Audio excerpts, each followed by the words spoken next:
ఇప్పుడు నీ సన్నిధిలో కన్నీరు విడిచి నేను ప్రార్థన చేస్తున్నాను, దయచేసి నన్ను జ్ఞాపకము చేసుకోవయ్యా. ఒక్కసారి నన్ను జ్ఞాపకము చేసుకుని ఒక మగ బిడ్డను నాకు ఇచ్చినట్లయితే ఆ బిడ్డను నీ సేవకి ఇచ్చేస్తానయ్యా అని కన్నీరు విడిచి ప్రార్థన చేస్తున్నాను. ఇదిగో అయ్యా నా వేదన, నా హృదయ వేదన, పగిలిన హృదయముతో నా దేవునికి నేను మనవి చేస్తున్నాను. అంతేగాని నేను మద్యమును సేవించిన దానను నేను ఇప్పుడు ఇక్కడ ఎలాగున్నానో తెలుసండి, భోజనము చేయని దానిగా ఉపవాసముతో నేను ఇక్కడికి వచ్చాను. ఆమె స్థితి ఏంటంటే ఇప్పుడు ఉపవాసముతో ఉండేటండి, కన్నీరు విడిచి ప్రార్థన చేస్తుందట. అప్పుడు దైవజనుడు ఏలీ అంటున్నాడు, అమ్మ నీ ప్రార్థన దేవుడు అన్నాడు. ఆమె కన్నీటితో చేసిన ప్రార్థన ఎవరన్నారటండి? దేవుడు అన్నాడట.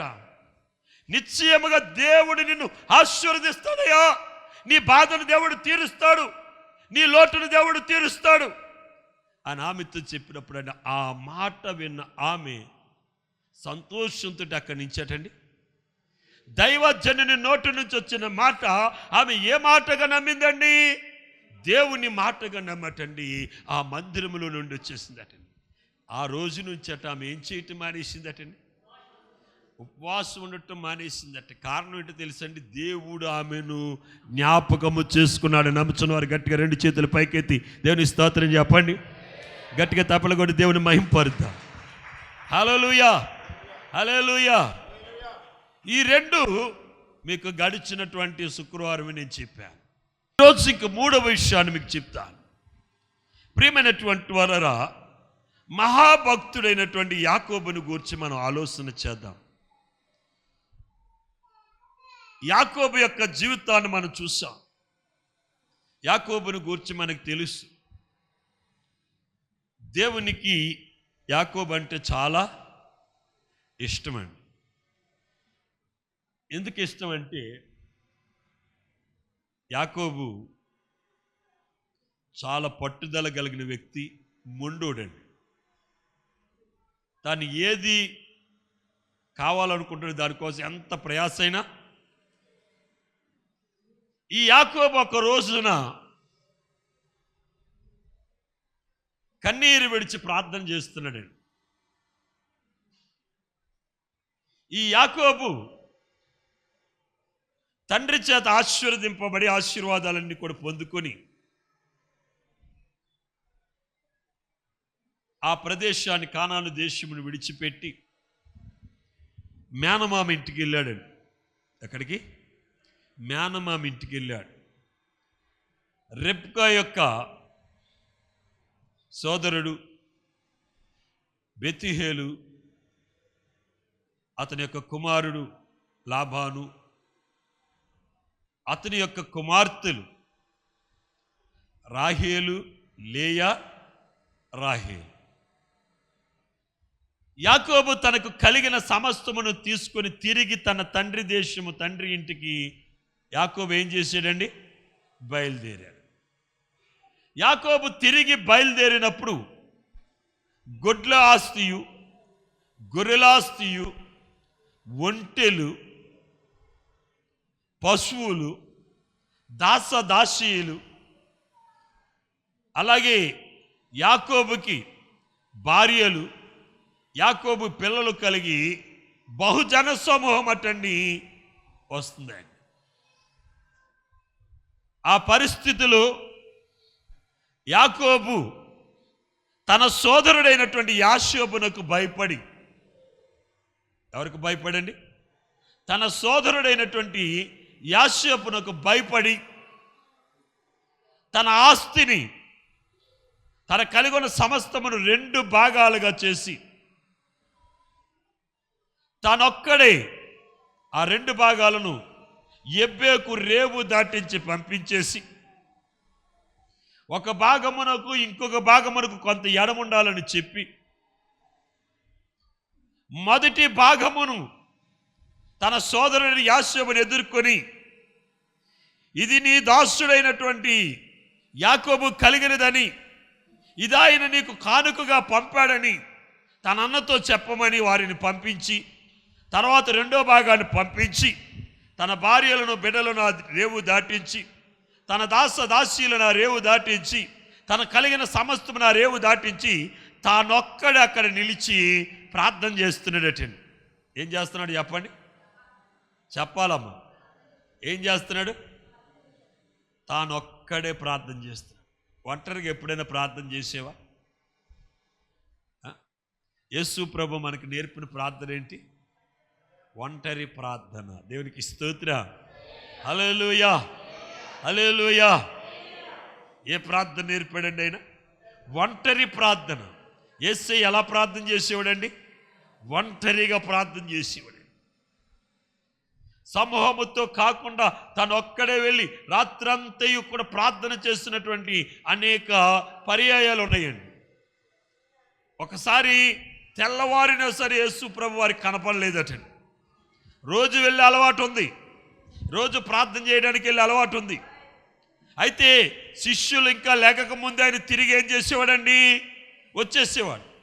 ఈరోజైతే ఆయన వెలుగు వచ్చినా సరే ఇంకా రాలేదు. ఆయన కూర్చు వెతుకుతున్నారటండి. ఈలోగా ఆయన అరణ్యములో నుండి వస్తున్నాడట. యేసయ్యా, రాత్రి అంతా ఎక్కడికి వెళ్ళిపోయావు? నీ గురించి మేము ఎక్కడెక్కడో వెతికాం, మాకు కనపడలేదు అంటున్నారట. అప్పుడు ఆయన అన్నాడట, నేను నా తండ్రి పని మీద ఉంటానని మీరు ఎరగరా? రోజు చేసే పని ఆయన అని అదే. కానీ వారికి తెలియదు ఆయనకి ఏ అలవాటు ఉందంటే ఒంటరిగా ప్రార్థన చేసే అలవాటు ఉంది. అందుకే ఆయన తన శిష్యులతో అన్నాడు, మీరు ఎప్పుడైనా మీకు కష్టం కలిగిందా, బాధ కలిగిందా, పరిస్థితులను చూసి మీకు భయం వేస్తుందా, మీరు ధైర్యాన్ని కోల్పోయారా? వెంటనే నీ గదిలోనికి వెళ్ళి నీ తలుపులు వేసుకుని రహస్యమందు చూచుచున్న తండ్రికి నువ్వేం చేయమన్నాడండి? ప్రార్థన చేయమన్నాడండి. నీవు ఎప్పుడైతే ఒంటరిగా నీ గదిలో రహస్యమందున్న తండ్రికి నువ్వు మొర పెడుతున్నావో, రహస్యమందు చూచు తండ్రి నీ మొరను విని నీకేమిస్తాడటండి? ప్రతిఫలం ఇస్తాడు. ఎవరు చెప్పిన మాటలు చెప్పండి. ఎవరు చెప్పారు ఈ మాట? నేను చెప్పాను. ఏమండి, దైవ సేవకులు ఎవరైనా చెప్పారా? లోదరన్ పాస్టర్ గారు చెప్పారా? బైబిల్ మిషన్ పాస్టర్ గారు చెప్పారా? దేవదాసయ్య గారు చెప్పారా? ఎవరు చెప్పారు ఈ మాట? యేసయ్య చెప్పిన మాట. నీ కష్టం కలిగినప్పుడు నీ గదిలోనికి వెళ్ళి నువ్వు రహస్యమందున తండ్రికి నువ్వు ఒంటరిగా ప్రార్థన చేయి. ప్రతి విశ్వాస జీవితంలో ఈ అనుభవం ఉండాలి. ఈ అనుభవం ఉండాలండి. ఒంటరిగా ప్రార్థించే అనుభవం, ఒంటరిగా మొరపెట్టే అనుభవం, ఒంటరిగా కన్నీరు కార్చే అనుభవం ప్రతి విశ్వాసులు ఉండాలండి. భక్తుడైన దావీదు కూడా తన గదిలోనికి వెళ్ళి ఏం చేస్తున్నాడటండి? కన్నీరు విడిచి ప్రార్థన చేస్తున్నాడట. ఇక్కడ అందరిని పంపించేశాడండి. ఎవరు? యాకోబు గారండి. ప్రార్థన చేస్తున్నాడట. ఏమని ప్రార్థన చేస్తున్నాడంటే, అయ్యా నేను చాలా మోసగాడినయ్యా. ఏమంటున్నాడు తెలుసండి? నేను చాలా మోసగాడిని. నేను అందరిని మోసం చేశాను, తండ్రిని మోసం చేశాను, ఆ కన్నను మోసం చేశాను, మామను మోసం చేశాను, బామ్మర్దులు మోసం చేశాను. వాళ్ళ ఆస్తి అంతా పట్టుకొచ్చేస్తున్నాను నేను. ఏం పట్టుకొచ్చేస్తున్నాడండి? ఎవరు ఆస్తి? ఏమండి, లాభాన్ని ఎందుకు తరుముకొచ్చాడు? ఏమండి, ఏమట్టుకొచ్చేస్తున్నాడండి? మోసం చేసి ఏం చేశాడు? యాకోబు భాగాన్ని పెంచేసుకున్నాడండి. ఏ భాగం పెరిగిపోయింది? యాకోబు భాగం పెరిగిపోయిందండి. ఇదంతా ఎలా సంపాదించాడండి? మోసం చేసే కదా. ఇప్పుడు ఎవరి దగ్గర ఒప్పుకుంటున్నాడు? దేవుని దగ్గర ఒప్పుకుంటున్నాడండి. అతడు సాయంకాల సమయంలో అందరూ భోజనం చేసిన తర్వాత అందరిని పంపించేశాడు. ఈయనొక్కడే రేవు దగ్గర నిలిచాడండి. నిలిచి మోకరించాడు, కన్నీరు విడిచిపెడుతున్నాడు. నాయా, నేను మోసగాడినయ్యా, నా జీవితంలో అందుకే సమాధానం లేదు, నా జీవితంలో అందుకే నెమ్మది లేదు, నన్ను ఆశీర్వదించయ్యా. మీ దృష్టిలో ఆశీర్వాదం అంటే ఏంటి అమ్మా? మన దృష్టిలో ఆశీర్వాదం అంటే ఏంటి? డబ్బు సంపాదించడమే కదా. ఏమంటే చెప్పండి. మా పాస్టర్ గారిని పెద్దగా దేవుడు ఆశీర్వదించలేదు, అందుకే ఇంకా కారు కొనుక్కోలేదు. అండి మీ దృష్టిలో ఏంటి? పాస్టర్ గారు కారు కొనుక్కుంటే ఆశీర్వాదం. మా అమ్మగారు అనుకుంటారు మా అబ్బాయి పొలం కొనలేదు, దేవుడు ఆశీర్వదించలేదు అని ఆవిడ అనుకుంటుంది. నా భార్య అనుకుంటుంది మనకు బంగారం కట్టా కొనలేదు, దేవుడు ఆశీర్వదించలేదు. మన దృష్టిలో ఆశీర్వాదం అంటే ఏంటి? బంగారము, భూములు, కార్లు, బంగళాలు, ఇవే కదండి. మరి యాకోబు జీవితంలో కూడా ఎంత ఆస్తి ఉందండి? ఆస్తి లేదా? యాకోబు నీకేం తక్కువ అయిందంటే యాకోబు అంటాడు నాకేమి తక్కువ కాలేదయ్యా అంటాడు. విస్తారమైన ఆస్తి అండి. ఎంత ఆస్తట? తన ఆస్తిని 2 భాగాలు చేసి అంతగా దేవుడు అతను ఏం చేశాడండి? దీవించాడు. నమ్ముచున్నవారు 2 చేతులు పైకెత్తి దేవుని స్తోత్రం చెప్పండి. హల్లెలూయా. యాకోబు తన ఆస్తిని 2 భాగాలు చేసి అంతగా యాకోబు కూర్చుకున్నాడు, సమకూర్చుకున్నాడండి. బిడ్డలు లేరా? బిడ్డలున్నారు. భార్యలు లేరా? భార్యలున్నారు. తన తండ్రి అయినటువంటి ఇస్సాకి, తన తాత అయినటువంటి అబ్రాహాముకి లేనంత ఆస్తి ఎవరికొందంటే తెలుసండి? చెప్పండి గట్టిగా. ఎవరికొంది ఆస్తి? యాకోబుకు ఉందండి. తన తండ్రి కంటే అనగా ఇస్సాకు కంటే, ఇస్సాకు యొక్క తండ్రి అయిన అబ్రాహాము కంటే ఎక్కువ ఆస్తి ఎవరి దగ్గర ఉందండి? యాకోబు దగ్గర ఉంది. కానీ మోకరించి అంటున్నాడు, కన్నీరు కారుస్తూ దేవా నన్ను ఆశీర్వదించయ్యా, నన్ను ఆశీర్వదించయ్యా, నన్ను ఆశీర్వదించయ్యా, నన్ను దీవించయ్యా అని ప్రార్థన చేస్తున్నాడండి. ఎలా ప్రార్థన చేస్తున్నాడు? కన్నీరు విడిచిపెట్టి. గట్టిగా చెప్పండి. కన్నీరు విడిచిపెట్టి నాయనా నేను పాపం చేశానయ్యా, నేను మోసం చేశానయ్యా, నేను అన్యాయం చేశాను, అన్యాయంతో ఇదంతా సంపాదించుకున్నాను, దయచేసి నా దగ్గర ఆశీర్వాదం లేదయ్యా, నన్ను ఆశీర్వదించని ఆ కృపగల దేవునికి కన్నీరు విడిచి ప్రార్థన చేస్తున్నాడు. అతని కన్నీరు ప్రార్థన కట్టండి ఆ పరలోకమందున్న ప్రభు ఎక్కడికి వచ్చేసాడటండి? ఎక్కడికి వచ్చేసాడు చెప్పండి? చెప్పాలి గట్టిగా. దేవునికి స్తోత్రం. పరలోకములో ఉన్నటువంటి ఆ సింహాసనం మీద ఉన్న ప్రభు ఎక్కడికి వచ్చేసాడటండి? ఎబేకు రేవు దగ్గర ఒంటరిగా ఉన్నటువంటి ఈ యాకోబు యొక్క కన్నీటి ప్రార్థనను విని ఈ యాకోబు దగ్గరికి వచ్చేసాడటండి. యాకోబు ఆయన దగ్గర నిలుచున్నటువంటి ఆయన వైపు చూడట్లేదు, కానీ పరలోకం వైపే చూస్తున్నాడు. కన్నీరు విడిచిపెడుతున్నాడు. నాయన నన్ను ఆశీర్వదించు, ఆశీర్వదించు, ఆశీర్వదించు. 6 గంటలకు మొదలెట్టాడండి. ఎన్ని గంటలకి? 6ంటికి మొదలెట్టాడండి. 7 అయింది, ఆపలేదు. 8 అయింది, ఆపలేదు. 9 అయింది, ఆపలేదు. 12 అయిందండి.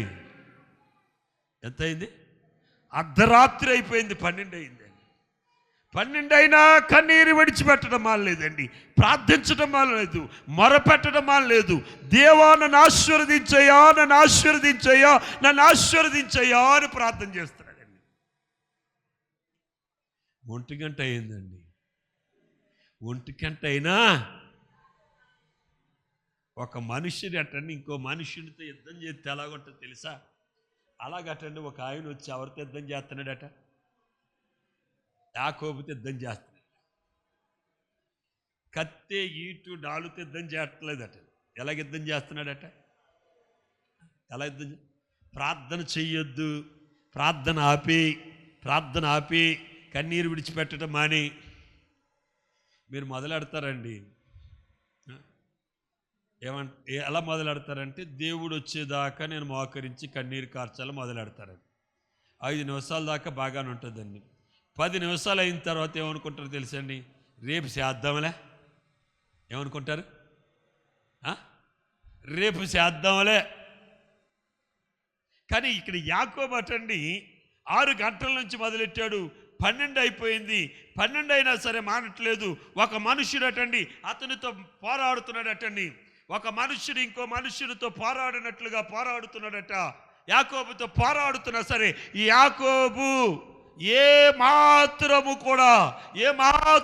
కూడా అన్నట్టండి వానికి అవకాశం ఇవ్వకోకుండా ఆ కృపగల దేవుని వైపు చూచు కన్నీరు విడిచుచు మోకాలుని దేవాన్ని ఆశీర్వదించయ్యా, నీవు ఆశీర్వదిస్తే నేను బ్రతుకుతానయ్యా, నువ్వు ఆశీర్వదిస్తే నేను బ్రతుకుతానయ్యా, నువ్వు ఆశీర్వదిస్తే నా జీవితంలోనికి సమాధానం వస్తుందని కన్నీరు విడిచి ప్రార్థన చేస్తున్నాడు. 1 గంట అయిందండి, 2 అయిపోయింది, 3 అయిపోయింది, 4 అయిపోయింది, 5 అయింది, 6 అయిపోయిందండి. ఏమైపోయింది? 6 గంటలకు మొదలెట్టాడండి, 6 అయిపోయింది. సూర్యుడు వచ్చేస్తున్నాడటండి. సూర్యుడు వచ్చేస్తుంటే అప్పుడు ఆయన అంటున్నాడట, యాకోబు నువ్వు ఆమెన్నాను, నేను వెళ్ళిపోతాను. నువ్వు ఆమెన్నాను అంటే నువ్వు ప్రార్థన ఆపే, నేను వెళ్ళిపోతాను అంటున్నాడు. అంతేనండి. ఏమంటున్నాడు? కన్నీటి ప్రార్థన ప్రభుని ఎక్కడి నుంచి ఎక్కడ తీసుకొచ్చేసింది? పరలోకములో ఉన్న ప్రభుని ఎక్కడ తీసుకొచ్చింది? యాకోబు దగ్గరికి అండి. ఎక్కడో ఎబ్బేకు రేవు దగ్గర, అక్కడ ఇల్లు కాదు, వాకిలి కాదు, ఏమీ లేదండి, ఒక రేవు దగ్గరటండి. ఆ ఎబ్బేకు రేవు దగ్గర తన కలిగిన సమస్తమును ఏరు దాటించి వారిని పంపించి యాకోబు ఒక్కడే రాత్రంతా కన్నీరు విడిచి ప్రార్థన చేస్తున్నాడట. ఎలా చేస్తున్నాడండి? కన్నీరు విడిచిపెడుతూ ప్రార్థన చేస్తున్నాడు. అతని కన్నీటి ప్రార్థన పరలోకములను ప్రభుని ఎక్కడికి తీసుకొచ్చేసిందండి? ఒక మనుషుడు తనతో పోరాడుతున్నాడటండి. ఒక మనుషుడు తనతో పోరాడుతూ ఉన్నాడటండి. పోరాడి ఆ మనుషులటండి యాకోబుతో గెలవలేకటండి. ఎవరితో గెలవలేక? యాకోబుతో గెలవలేక. ఎందుకో తెలుసండి, ఎందుకు గెలవలేకపోయారు తెలుసా? ప్రార్థనలోనటండి, కన్నీటి ప్రార్థనలోనటండి యాకోబు ఎలా ప్రార్థన చేస్తున్నాడు అంటే మగసిరి కలిగిన వారిగా ప్రార్థన చేస్తున్నాడటండి. అతని పోరాటం ఎలాగుందటండి? మగసిరి కలిగిన వానిగా. యోషియా గ్రంథము 12వ అధ్యాయం 3వ వచనం చదవండి. యోషియా గ్రంథము 12వ అధ్యాయం 3వ వచనం. మగసిరి గలవాడై అతడు దేవునితో పోరాడెను. దేవునికి స్తోత్రం, హల్లెలూయా. ఏం కలిగటండి? కలిగి మగసిరి కలిగిన వానిగా అతడు ఎవరితో పోరాడుతున్నాడటండి? దేవునితో పోరాడుతున్నాడట. దేవునితో పోరాడాలంటే మనం ఎలా పోరాడాలి తెలుసండి? ఏమండి, దేవునితో ఎలా పోరాడాలి? మొన్న గడిచిన శుక్రవారం చెప్పాను కదా, ఒక దైవజనుడు ప్రార్థన అటండి ఆ పరలోకంలో తన కొడుకుని ఎక్కడికి తీసుకొచ్చింది?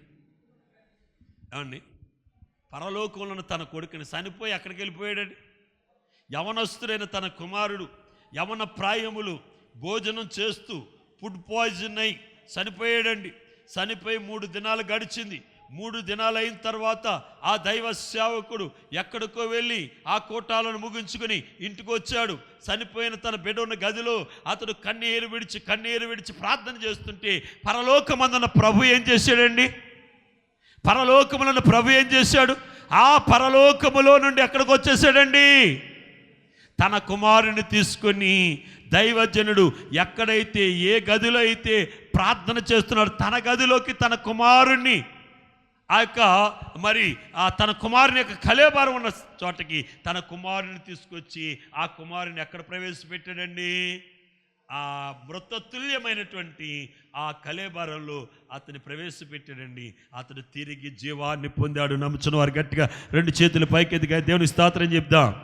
ఇది నిజంగా జరిగిన అద్భుతమైన కార్యం అండి. పాల్ యాగ్చో అనేటువంటి దైవ సేవకుని యొక్క కుమారుని విషయంలో ఆయన చేసిన ప్రార్థన పరలోకములను ప్రభుని కదిలించి చనిపోయిన తన కుమారుని తిరిగి భూమి మీదకి తీసుకొచ్చింది.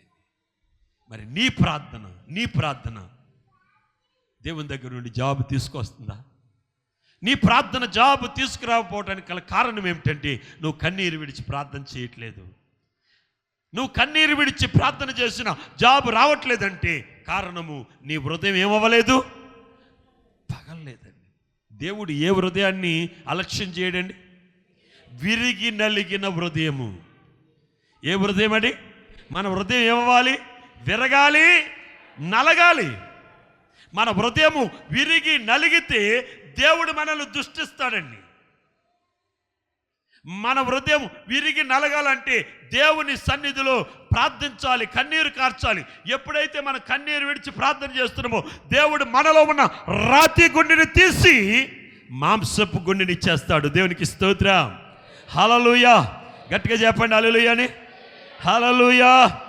ప్రియమైనటువంటి వారా, ఇక్కడ యాకోబు మగ సిరి కలిగిన వాడిగా దేవునితో ఏం చేస్తున్నాడండి? ఈ మాట ఎవరు చెప్పారండి? దేవుడే చెప్పాడు. ఆయన అంటున్నాడు, యాకోబు నువ్వు ప్రార్థన ఆపే, నువ్వు ఆమెన్నాను, నేను వెళ్ళిపోతాను అంటున్నాడు. ఎవరితో అంటున్నారండి? దేవుడు యాకోబుతో అంటున్నాడండి, నువ్వు ఆమెన్నాను, నేను వెళ్ళిపోతాను. అప్పుడు యాకోబు ఏమంటున్నాడు తెలుసా? నువ్వు నన్ను ఆశీర్వదిస్తేనే కానీ నేనేమన్నా ఆమెన్నాను. నువ్వు ఆమెను అన్నావంటే దేవుడు ఏం చేస్తాడు చెప్పండి. నువ్వు ఆమెనంటే ఆయన వెళ్ళిపోతాడు. నువ్వు ఆమెను అనకముందే ఆ కృపగల దేవుడు నిన్ను ఆశీర్వదించాలి. ఇక్కడ యాకోబు అన్నాడు, నేను ఆమెను అంటానయ్యా, నేను ఆమెను అంటాను, కానీ ఎప్పుడు అంటాను? నీవు నన్ను ఆశీర్వదిస్తే. అప్పుడు యాకోబుతో అటండి దేవుడు ఏం అవలేకపోయాడు, గెలవలేక నీ పేరేంటి అని అడిగాడట. ఏమని అడిగాడు? నీ పేరేంటి అని అడిగాడట. ఏం చెప్పాడు? యాకోబు అని చెప్పాడండి. ఏం చెప్పాడు? యాకోబు అని చెప్పాడండి. యాకోబు అంటే ఏంటి? మోసగాడు. అయ్యా నేను మోసగాడినయ్యా, నేను మోసం చేసి బ్రతికాను. ఇప్పటి వరకు నా జీవితంలో యథార్థత లేదు, నా జీవితంలో నీతి లేదు, నా జీవితంలో పాపం మీద నాకు ఇది లేదయ్యా. పాపమే చేశాను, నేను మోసమే చేశాను, నేను సంపాదించినది అంతా కూడా మోసంతో నేను కూర్చుకున్నది అని దేవుని దగ్గర తన స్థితిని ఒప్పుకున్నాడు. అప్పుడు దేవుడు అంటున్నాడు, ఇక మీదట నీ పేరు యాకోబు అనబడదు, నీ పేరు ఇజ్రాయేలు. దేవునికి స్తోత్రం. హల్లెలూయా, హల్లెలూయా. ఇజ్రాయేలు అనగా జనమునకు తండ్రి. దేవునికి స్తోత్రం. హల్లెలూయా. నీ ద్వారా అనేకులు ఆశీర్వదింపబడినట్లు జనమునకు తండ్రిగా నిన్ను చేస్తున్నాను. ఆశీర్వదింపబడిన జనాంగానికి వారసునిగా నిన్ను చేస్తున్నానని దేవుడు యాకోబు యొక్క స్థితిని ఏం చేశాడండి? యాకోబు యొక్క స్థితిని దేవుడు ఏం చేశాడు? మార్చాడు. దేని ద్వారా తెలుసండి? కన్నీటి ప్రార్థన. ప్రియ సహోదరి సోదర, ఈ రాత్రి నీ కన్నీటి ప్రార్థన నీ స్థితిని మార్చాలి, నీ పరిస్థితులు మార్చాలి. నీ కుటుంబంలో ఉన్నవి లేనట్లు, లేని ఉన్నట్లు చేయాలి అన్న కన్నీటి ప్రార్థన అన్న స్థితిని మార్చేసింది. ఇదికే యొక్క కన్నీటి ప్రార్థన ఇదికే యొక్క స్థితిని మార్చేసింది. యాకోబు కన్నీటి ప్రార్థన యాకోబు యొక్క స్థితిని మార్చేసింది. ప్రియ దైవ జనాంగమా, నీ స్థితి ఏమైనా సరే, నీ కుటుంబంలో ఎలాంటి అననుకూల పరిస్థితులు ఉన్నా సరే, నీ కుటుంబంలో సమాధానం లేకపోయినా సరే, ఈ రాత్రి దేవుడు నీకు దాన్ని అనుగ్రహించడానికి ఆయన సిద్ధంగా ఉన్నాడు. దేవునికి స్తోత్రం. నీవు నీ జీవితంలో ఏదైతే నువ్వు కోల్పోయావో, ఏదైతే పోగొట్టుకున్నావో, ఏదైతే నీ జీవితం లేదో అది తిరిగి ఇవ్వడానికి నా కృపగల దేవుడు నీతో మాట్లాడుతున్నాడు. ఈ రాత్రి ఆయన సన్నిధిలో నీ కోసం నీవు, నీ కుటుంబం కోసం నీవు కన్నీరు విడిచి ప్రార్థన చేయి. దేవా నన్ను ఆశీర్వదించయ్యా, అయ్యా నాలో మరణం ఉందయ్యా, నాలో పాపం ఉన్నదయ్యా, నాలో అసమాధానం ఉందయ్యా, నా కుటుంబంలో ఆశీర్వాదం లేదయ్యా, ఈ రాత్రి నన్ను ఆశీర్వదించని దేవుని సన్నిధిలో కన్నీరు విడిచి మనం ప్రార్థన చేద్దాం. దయచేసి అందరూ మోకరించండి. ఆయన సన్నిధానంలో కన్నీరు విడిచి ప్రార్థన చేద్దాం. నీ కన్నీటి ప్రార్థన నీ పరిస్థితిని మారుస్తుంది. నీ కన్నీటి ప్రార్థన నీ స్థితిని మారుస్తుంది. నీ కన్నీటి ప్రార్థన నీ జీవితంలో ఉన్నవి లేనట్లు, లేనివి ఉన్నట్లు చేయగలిగిన శక్తి కలిగిన ప్రార్థన.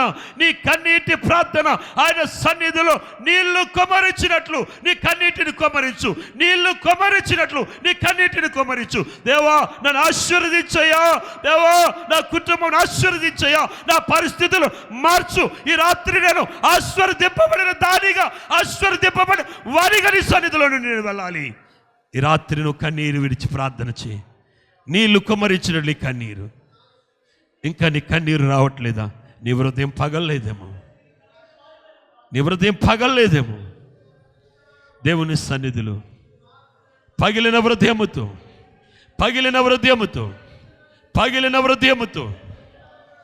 నువ్వు కన్నీరు విడిచి ప్రార్థించి నీ రక్తము కన్నీరుగా మార్చబడాలి. నీ రక్తము కన్నీరుగా మార్చబడాలి. ఈ రాత్రి ఆయన సన్నిధిలో నువ్వు కన్నీరు విడిచి నువ్వు ప్రార్థన చేయి. కన్నీరు విడిచి ఆయనకు మొరపెట్టు. నీ దేవుడు నీ ప్రార్థన ఆలకిస్తున్నాడు. నీ దేవుడు నీ ప్రార్థన వింటున్నాడు. దేవుడు నీకు సమీపముగా ఉన్నాడు. యేసయ్య రాత్రి నీ ప్రార్థన ఆయన ఆలకించాడు. నువ్వు కన్నీరు విడిచుట ఆయన చూశాడు. రాజా, నువ్వు కన్నీరు విడిచుట ఆయన చూశాడు. నీ ప్రార్థన ఆయన విన్నాడు. నిశ్చయముగా నీకు జాబును దయచేశాడు. నీకు సమాధానం దయచేశాడు. ఈ రాత్రి దేవుని నుండి సమాధానం నీ వద్దకు వచ్చింది. ఆయన సమాధానము, ఆయన ఇచ్చు సమాధానం అనేది తాకుచున్నది. పరిశుద్ధుడు అయిన తండ్రి, ప్రేమ కలిగిన దేవా, ఈ రాత్రి నిన్ను హృదయముతో నిన్ను స్తుతిస్తూ నాయనా, నీ మహాకృపను బట్టి నువ్వు మాట్లాడు. అవును నాయనా, కన్నీటి ప్రార్థన మాకు నేర్పడింది. నీ సన్నిధిలో కన్నీరు విడిచేవారిగా, నీ సన్నిధిలో కన్నీరు విడిచేవారిగా, కన్నీరు విడిచి ప్రార్థించే వ్యక్తులుగా, ప్రార్థించేవారిగా యాకోబు వలె నైనా మరి నాయనా ఒంటరిగా నీ సన్నిధిలో కన్నీరు విడిచి ప్రార్థించినట్లు యాకోబు ప్రార్థనను ఆలకించు. యాకోబు కన్నీరు విడిచిన నువ్వు చూస్తావు. పరలోకము నుండి నువ్వు దిగి వచ్చావు ప్రభా. యాకోబు నువ్వు ఆశీర్వదించావు. యాకోబును ఆశీర్వదించిన దేవా, ఈ రాత్రి మమ్మల్ని అందరినీ కూడా మీరు ఆశీర్వదించండి. ప్రతి ఒక్కరిని, ప్రతి కుటుంబాన్ని దీవించి ఆశీర్వదించిన విత్తబడిన వాక్యమునైనా, విత్తబడిన వాక్యము ప్రతి ఒక్కరి హృదయములనైనా మీరు ఫలింప చేయండి. మంచి నేలపడ విత్తనము 30 దంతలుగా, 60 దంతలు, 100 దంతలుగా ఫలించినట్లుగా మీరు ఫలింపజేసి నిరాకరకు మమ్మల్ని సిద్ధపరచమని యేసు క్రీస్తు పరిశుద్ధ నామమును బట్టి ప్రార్థించి స్తుతించి బతిమాలు వేడుకున్నాము తండ్రి. ఆమేన్.